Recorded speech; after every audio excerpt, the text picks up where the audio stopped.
But I ask you, in all conscience, is it likely that I would murder a woman I'd been married to for 10 years? If it was true, it would be horrible. And rape her? After 10 years of marriage? Violently rape her? I don't know. I'm always hearing of kinky things. Perhaps you was jealous of her. Of Brenda? Oh, come off. I didn't know Brenda. It's possible. Maybe you just wanted to get rid of her. But I had got rid of her. We were divorced, remember? We had been for 2 years. There was no question of alimony. She earned far more than me. You got that money from her, didn't you? You never collected her debt. Well, yes, I did. But she gave it to me the night before when we had dinner. £20. Well, why lie about it then? I suppose I was ashamed to admit it, that's all. Oh, that makes sense, I suppose.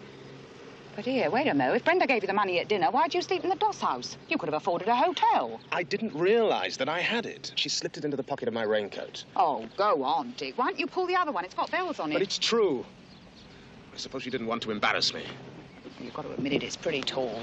Well, it's not as tall as me sleeping in a doss house with 20 quid in my pocket. If I knew that I had it, I'd never have gone there, would I? Maybe. Maybe? You smelled that jacket. Would you sleep there if you didn't have to? It wasn't that bad, that jacket. And I still think it's a bit suspicious you're sending it to the cleaners. Suspicious of what? In them sex cases, they always do a lab test on the clothes. It stank to high heaven. That's why. You know it did. Barbara, I swear I'm telling the truth. Now, do I look like a sex murderer to you? Can you imagine me creeping around London, strangling all those women with ties? That's ridiculous. For a start, I only own 2. Well, it's true.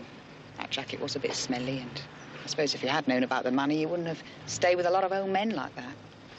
Then you believe me? Thousands wouldn't. Thanks. I must be soft in the head letting a suspected strangler put his arms round me. Shows you trust me. I suppose so.